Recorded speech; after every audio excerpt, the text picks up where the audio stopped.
Stay focused. Don't talk about what you're going to do. Don't just dream about what you're going to do. Don't criticize somebody else for what they're not doing. You be it. Be about it. Be about that action and go do it. Keep your eye on your intention. Don't let any outside distraction or your own insecurity stop you from your goals. Welcome to Storytime with Sirece. This is my new online talk show designed to create a safe space to simply tell stories. Today, in this cancel culture, it's so easy to judge someone based off of one decision, one action, or a simple appearance. But one thing I've learned is dealing with people, yes, is challenging, but getting to know people makes the challenge worth it. We are all loved by God, and if you simply take the time to hear someone's story, you will be surprised how quickly judgment can turn to empathy. So sit back and relax and join me on a journey as we learn different stories that can shift your perspective and even encourage you to one day tell your story, because everyone has a story to tell, and I want to know yours on Storytime with Sirece. And now, let's all welcome your host, Sirece Thomas. Hello, everyone. Welcome to Storytime with Sirece. Yay! welcome. Thank you, everyone. All right. Let's get started. I'm so excited that you guys are here, kicking off our first episode and series, Storytime with Sirece. People can be difficult. Relationships can be challenging.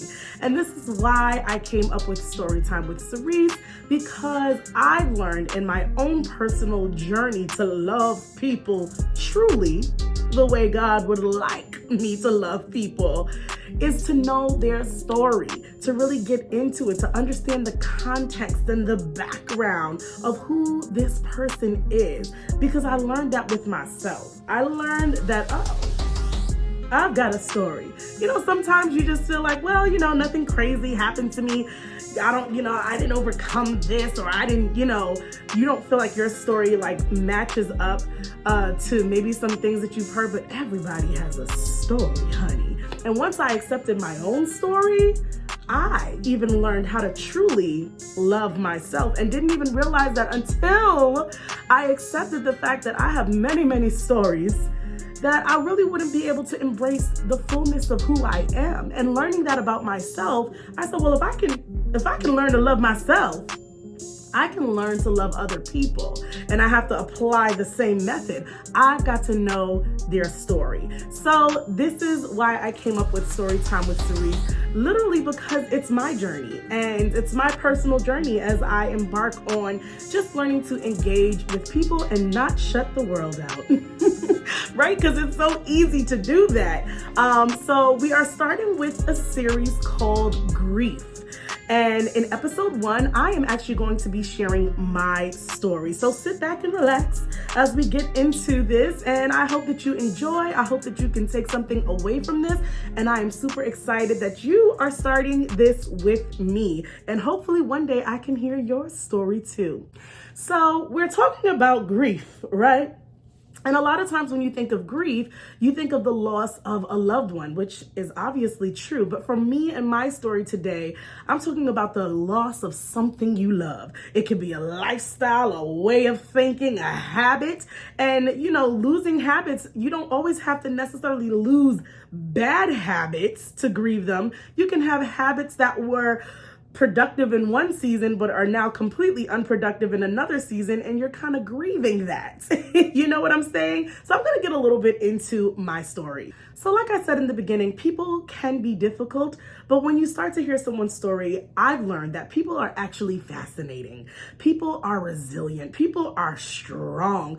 People have a story, and when you get that context, it allows you to go beneath the surface. And that's my story. When you think about Jesus, he didn't just see tax collectors and Jezebels and, adulterers. He saw their story. And in that, he showed love, he showed empathy, and that gave them even a different perspective about themselves. And that's my story too. When God sees me, he just doesn't see, oh, there goes bubbly, funny Sirece. He sees my true story. And I love God, but he loved me first. He loved me, the real me. And this is my journey of being able to share my stories, because we have more than one, and hear the stories of others, because that is the true journey of loving someone and knowing someone truly and fully. You see, he had compassion, he had empathy, and he was able to look past their exterior presentation. And that's what we want to do here on this show with Storytime with Sirece. We want to be able to explore people's exterior presentation and really get to the heart of the matter, okay? And it allows you to just soften up. So I have my notes over here so that I can stay on track, because I'm trying to stay in 30 minutes. So that's my story too. He loved me first. He loved me past my selfishness, my fear, my coldness, my confusion, and the list goes on. And God has listened to my story. He's writing my story. He's reminding me that there's more to the story. So even as we hear these stories along the journey, always remember, wow, this is their story, but there's also more to come, which makes people even that more fascinating, that this is not the end of your story. So this show is to simply encourage you, as it's going to be encouraging me at the same time. Hopefully you can resonate and with someone else's story, maybe something that you're going through, or someone that you know is going through something similar. There are so many things that come from hearing someone's story. It's powerful. It is a powerful way to become vulnerable and to truly allow people in to a certain level and allow that love and that empathy and that compassion to flow, and stop judging people based on what you see. Even we can even judge people in a positive way, and that's just not it. We just love to label the people. She's bubbly, he's hilarious, he's this, she dresses nice. There is so much more to us as people. We are multifaceted. And until we understand those sides, it really takes us being able to expose those sides. And it's hard to do that because we don't trust nobody out here. Okay? So I am trying to create a safe space to tell your story and allow other people to be able to learn from that and glean from that and be encouraged to tell their story too. Okay. So the whole point of telling stories is also to know that when you have a story, even if it's in your past, a story is a story. All right. It's a chapter, the chapter closed and it's next.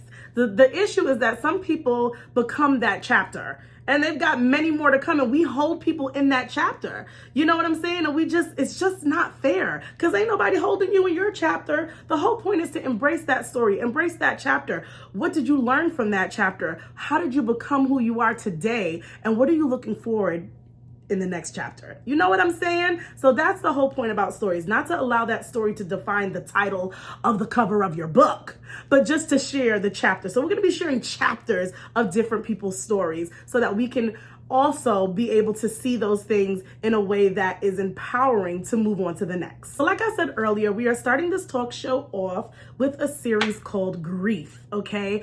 And I am your episode 1. I'm going to be sharing my story about grief, and it's not necessarily of a lost one. It is about losing some of the things I used to love, some of the things I used to love to do, some of the ways I used to love to think, some of the habits I used to love to have, and grieving those and what that means and where did it all come from. So I'll start, like I said, in the past few years, a lot of people, especially that are about to come on my show, have experienced new stories that have them encounter grief in a new way. And for me in particular, in the last few years, I have been tremendously blessed to have my first child. She actually just turned 3 yesterday. So it's just kind of crazy to me, actually. It's the most beautiful experience. Moms, dads, aunties, uncles, grandparents, godparents, anyone that is close to a child, when a child enters into your life like that, you know that it is just a miracle of God. You can feel God's presence. You feel closer to God. And as a mom being able to have that experience, I will forever be grateful to God for that. And my daughter, gosh, can we just take a moment? My daughter, my baby girl, is literally everything to me.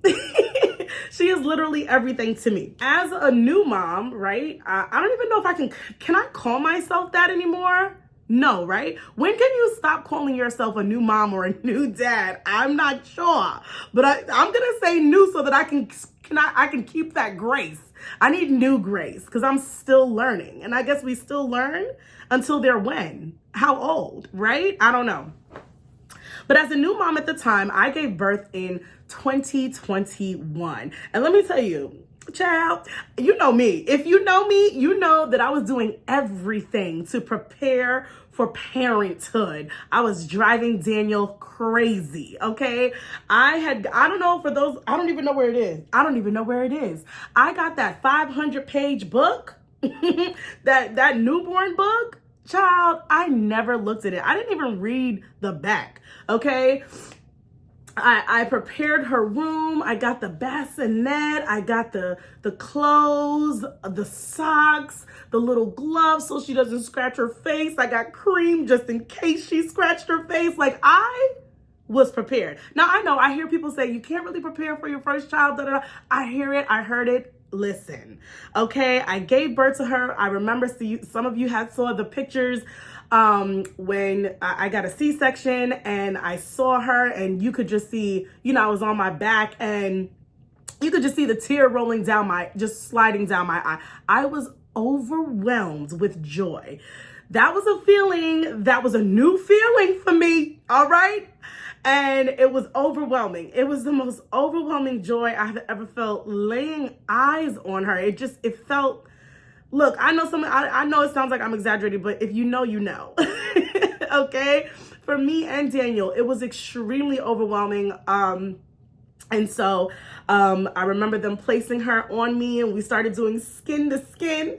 And I think within a couple of hours, that overwhelming joy was also coupled with a depth of grief.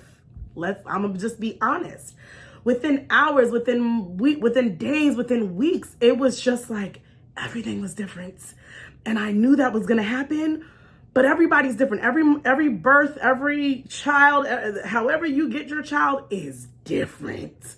So many people, like, even though they can prepare you for a lot of the common things that happen, listen, I quickly started to grieve my sleep. Because of my C-section, I was not able to be mobile. See, I didn't think about that part. I didn't know that you get cut in half and still have to walk around and, breastfeed and move and get up and do things. Thank God for my husband, and shout out to my single moms out there. I'm like, single moms, child, I'll be living with one of my friends right now. I'll be living with my mom. My mom will be tight. I'll be switching between my mom and my dad's house.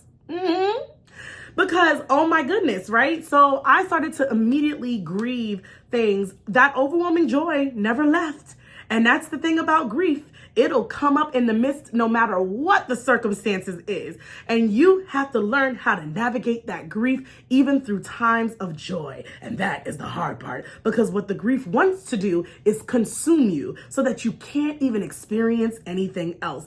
And when you're talking about postpartum, now you're also talking about physical things that you may not have control over, but you've got to be aware.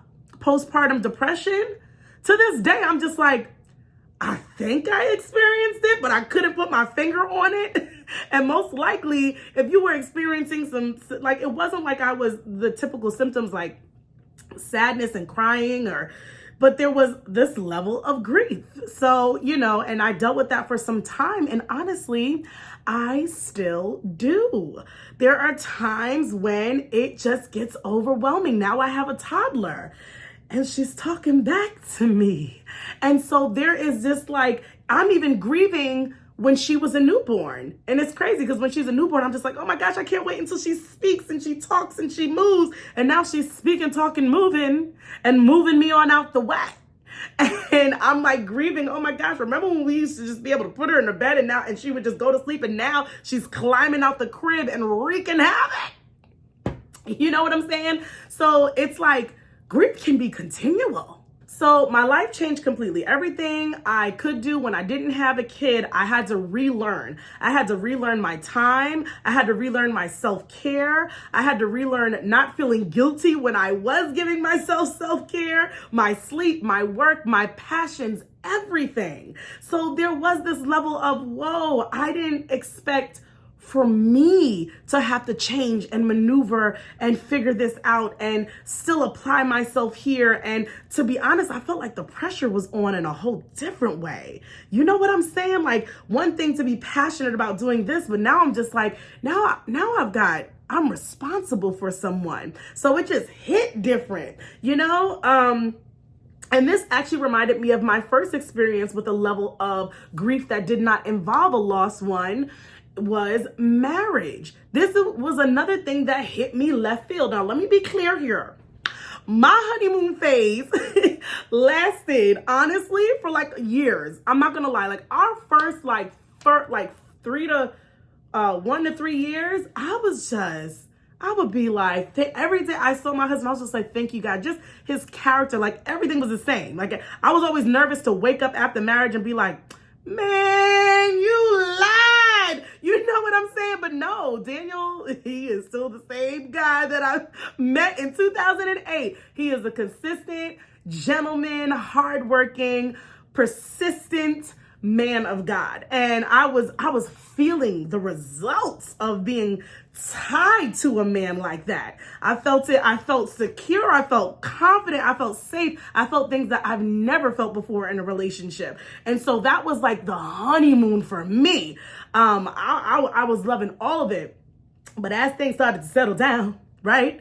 And there were things that I learned that I started grieving. You know, when you're single and even dating and you finally get into a committed relationship, even before marriage, you will literally not even realize that you might start grieving the way you used to do things and the way you used to think. It doesn't necessarily mean that you were doing bad things. Now, maybe some, but you know, it don't work in a relationship. You can't just do things your way when you want to, how you want to. You have to consider the other person at all times. And honey, I was failing at that. I was like, we want to do what now, where? And it even started with the whole social thing. I know I am not the biggest like outgoing, you know, going out person. Daniel is. He's a little social butterfly. He doesn't like that I call him that because he's like, no, I'm not a social butterfly. You know, I like to be home too. No, you don't know the definition of like to be home until you met people like me. I'm home right now doing a whole talk show. You know what I'm saying? Like, but for real, so that was a struggle. Because at first I was like, no. And then I was like, oh my gosh, he wants to do this. And my desire in life is to see my husband happy. So I used to see him happy, but sometimes at the expense of my own comfort. So I began to grieve things the way that I like to do things. You putting certain things back a certain way. Child, clean that up. Put the sock in the hamper. What you putting the sock next to the hamper for? What's the point? Child, I hope you don't hear me. You know what I'm saying? So all that being said, there is so much that you can grieve, whether you're getting into a new relationship. It could be anything new. Even being married, especially to an integritous man like Daniel. Oh my gosh, he has taught me so much when it comes to interacting with people, because I had to grieve some of the ways I would like to respond to people. You know, he had to teach me to just not get so riled up about things. I don't have to respond to everybody. I don't have to explain. And that is very difficult for me. And especially like if someone, like for example, if someone was to ghost me in the past, consider me a ghost. And I ain't the haunting type, you know? And Daniel has definitely got me convicted about that. And I had to stop because that ain't it. You know, throwing shade, making someone feel uncomfortable. Like, I had to learn, who am I to make anybody feel uncomfortable? When you walk in a room, people should be drawn to your light and to your smile and to your warm hugs. You ain't got to be their best friend. You ain't got to take them home. But you should at least take advantage of every interaction you have with people. Even if you don't really, you know, agree with everything about them or who they are, or if you've changed boundaries with people. And don't ghost someone just because they ghosted you, because then they come back. They come back, and what are you saying? What are you saying about yourself? So I retired my ghost outfit, you know, all right? But I tell you that much, you ghost me, consider me a ghost. I used to just, you know, boo. I wouldn't even haunt you. So there's so many different things that you even have to learn, even with new friendships. God blesses you with a new circle of people. Don't be bringing your old ways. You know, people want to be so quick. And even I would do that. Oh, you know, people I used to hang out with or friends I used to have in the past, you know, that's just toxic. And Well, what about my toxic traits? You know, we are not quick enough to examine ourselves. So I had to learn, okay, I may have had to boundary some people, but there were also things that I was giving to friendships that were not healthy. And now that God has blessed me with a new circle, I can't bring that there. So I grieve my old responses and grieve my old ways so that I can embrace something beautiful. And it is very uncomfortable, but it turns into something new and something beautiful. A new job, a new friendship, you're a new parent. There are a lot of things that you can look back, even when you pray for that blessing to come, and that blessing comes and you start working hard, all of a sudden you find yourself one day looking back and be like, man, I remember when I was able to just clock in, and, you know, now I'm working hard. But you prayed for this. I prayed for that baby. I prayed for that man. You know what I'm saying? So but we have to learn that it's all right. It's just that we got to be aware, because what happens in certain situations, whether it be a new relationship or a new parenthood or a new job, is we can allow that grief to consume us. And that's where you start seeing separation, poor parenting, or just feeling, you know, like you're giving up, leaving that job, not being able to maintain that new blessing, whatever it may be. You know what I'm saying? Because you've allowed the grief to overcome you. So the whole point of my story is that what I had to learn is to accept it. One thing about my personality is I really struggle with accepting certain emotions. I really struggle with accepting, you know, a feeling of sadness. So if you're like me, sometimes you might feel that, and you just kind of brush it under the cover, and eventually that thing can consume you because you're just ignoring it. So it's doing its own thing. And then one day it's too much to bear. You have to be aware of your grief. You cannot let your grief consume you and take you into this place. You have to allow yourself to embrace it, because the truth of the matter is grief is a journey to something beautiful if you allow it to take you there. For real. And I know that is a really hard oxymoron statement, but when I learned to embrace some of the things that I missed, that I longed for, that I could no longer do, I was also able to be honest about, well, even though I can't do that, then what am I doing? I am actually embracing new things, which means even though I'm not losing my essence, because you don't want to lose your essence for something and who God made you, but I was becoming a new woman. When I got married, I was becoming a new woman. And instead of allowing grief of certain old things to consume me, I allowed myself to embrace that over time to see the new woman I was becoming. A little scared of it too, because I was like, who is this?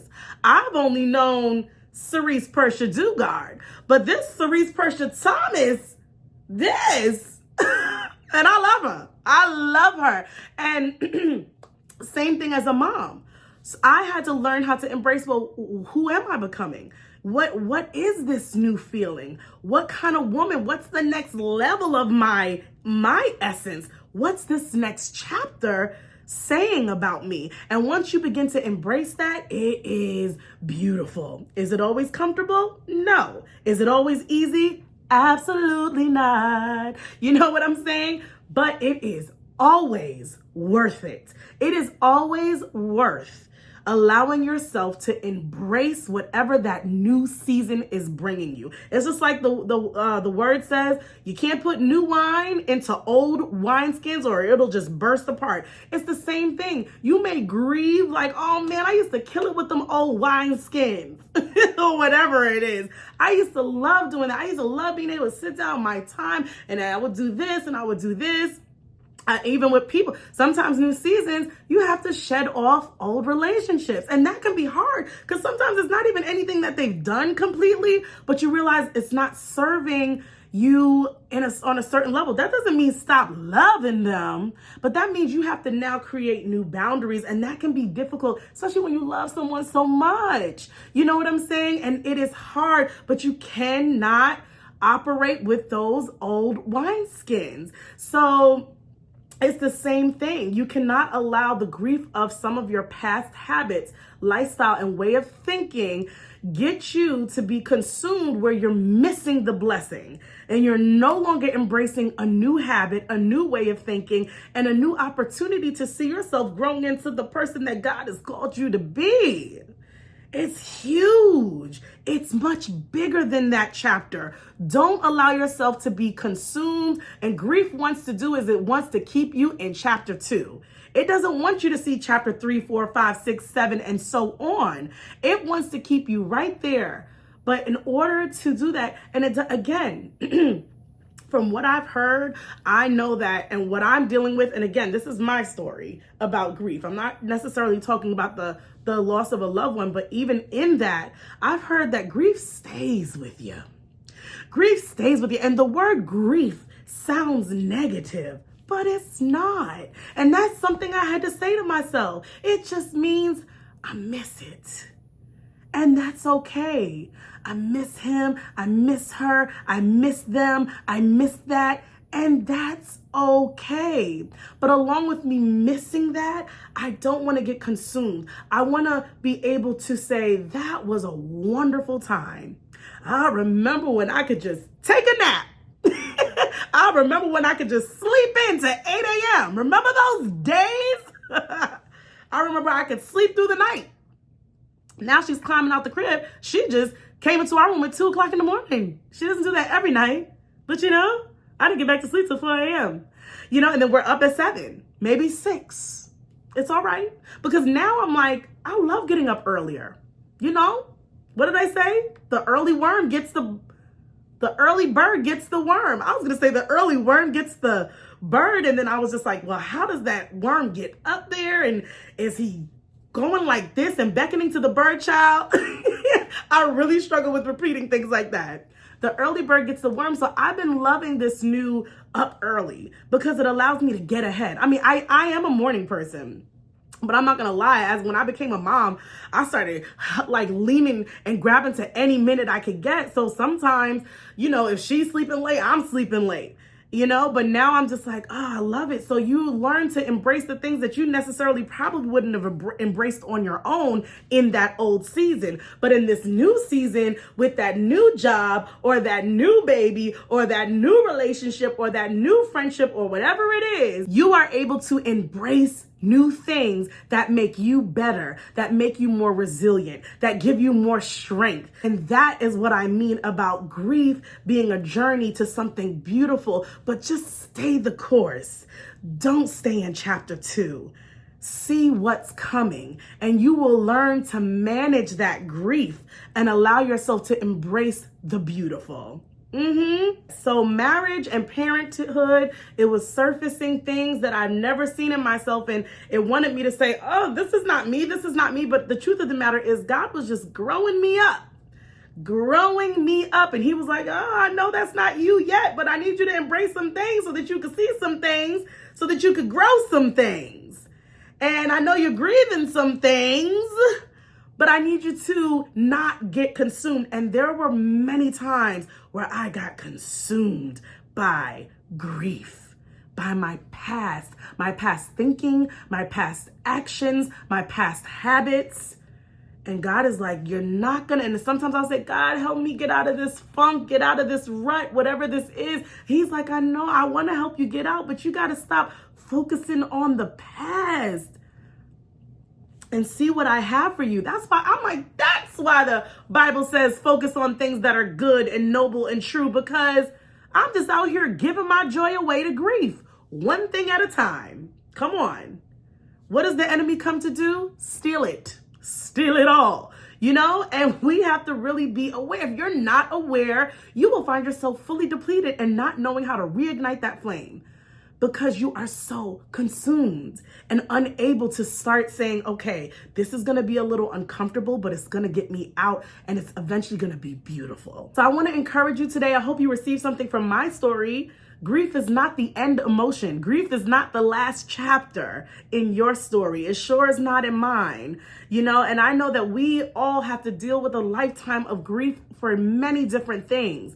But it's just a journey to something beautiful, a journey to something new, and allow yourself to cherish the things that you missed, as long as they were good things, you know, and people. Cherish those things. Take the lessons learned and move forward. Is it easy? No. But this is why we need people. We need support. We need God. I don't know how people do it without him. When you see people struggling in something new, when you see newlyweds or a new couple or new parents or someone in a new position, give them grace, because they're going to be grieving at some point. It may not be soon. Everyone's always like, this is amazing. This is amazing. This is amazing. And then behind closed doors, that grief tries to consume you. But don't allow it, because that can turn into something beautiful. And if you know someone, or if that somebody is you, encourage them or be encouraged to stop consuming. Look this way, look at something good and find something new to embrace. All right, I only have a few minutes left.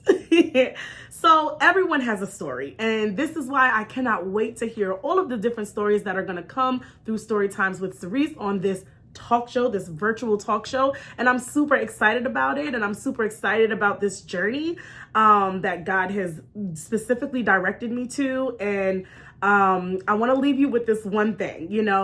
As I talked about becoming a new mom, one of the things I started to grieve was just being able to be out in public and stay to myself and mind my whole business, okay? But without being out with Miss Persha as a mom around other moms, I try not to be that person for her. I try to engage and I try to interact. Now, sometimes I feel like I overdo it. You might see someone coming in and I'm like, hey, hi, how are you? And God is like, girl, take it down, because this is how you can start doing things that you don't mean. This is how you start word vomiting. Take it down. All you had to do was say, hi, good to see you. But I'm over here like, oh my gosh, look at your outfit. Look at that. I mean, you are an amazing mom. Just too much, right? So one of the things, and I'll leave you with this story because, ooh, child, many of you have heard this story because I posted it in writing on my social media a few months back. I was at a gathering with Persha and all of her little friends, and it was a Halloween, everybody dressed up and fairies and princesses, and Persha was a whole pumpkin, super cute.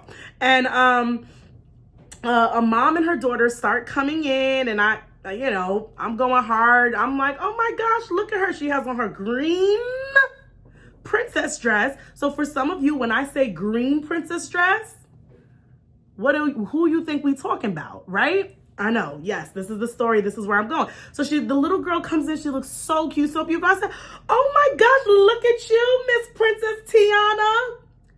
The mom immediately looks at me, and in front of everybody, she was like, she's not Princess Tiana. And she said it with a little spice on it. Let me take my glasses off. Whew. So I was like, oh, I just saw the green dress, and I just, thought that was Princess. She was just like, no. And some of the other moms was looking at me like, you know what I'm saying? And some of the moms look confused, like, who is she? So I just, maybe the mom, I don't know what's going on, but she just had a little spice in her step. So I was like, well, who is she? And she was like, she's Princess and the Frog.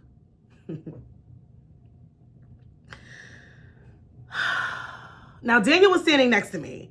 And for those of you that don't know, that is Princess Tiana. Princess Tiana is in the movie called Princess and the Frog. But I guess the mom did not know that. So she shut me down. She shut me down with spice, and she shut me down publicly, right? So I started to breathe internally. Like, because one of the things I struggle with is like, just kind of getting my little point out. That, you know, I struggle with always having to get my points out. And Daniel could feel it because he kind of looked at me and gave me the just let it go. So, I mean, this happened in a matter of less than a minute. I couldn't let it go. Everything on me started to shake. I was like, and I felt like it was slow motion. She's starting to walk by me, and you could tell she felt all proud and stuff. And she just shut me down. That's what she needed to do. She needed to shut somebody down today, and it was me. But she was wrong. And I have a really hard time hearing people just be wrong. And so as she walked by, I don't know, because I was also a little scared. I'm not even going to hold you up. I've never been a fighter. And but I will debate you. So I think my ego might have been hit too. And I think when I first spoke, my tone was a little high because I was nervous, but I was going to get it out. Daniel tried to stop me, and I was like,